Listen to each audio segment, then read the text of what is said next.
L'estany de Puigcerdà segurament té el seu origen en una mollera natural, però amb el temps es va anar habilitant com a estany pròpiament dit.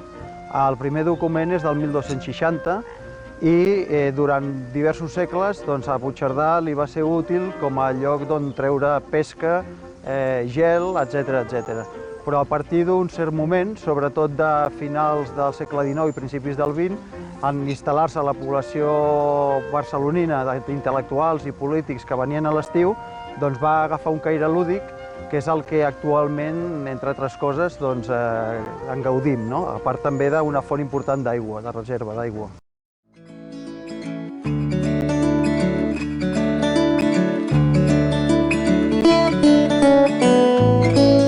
Ara estem a la plaça de Santa Maria, que és on a partir del segle XII i a partir dels privilegis que concedeix a Puigcerdà el rei Alfons I, es trasllada part de la població i es funda el que és l'església de Santa Maria. El que veiem aquí al darrere és el campanar, que és el que ha quedat d'aquesta església, que va perdurar fins al 1936, quan durant la Guerra Civil es va desmuntar.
I el plàtano no pot faltar.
Avui hem encetat un nou camí de Sant Jaume. És el camí que travessa la Cerdanya.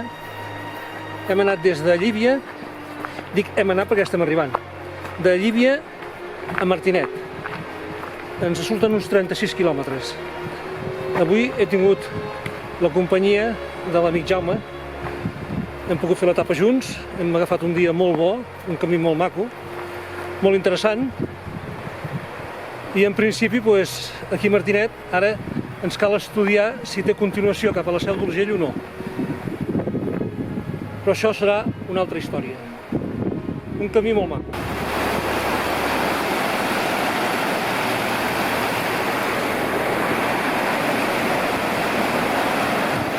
El Segre. Arribada a Martinet.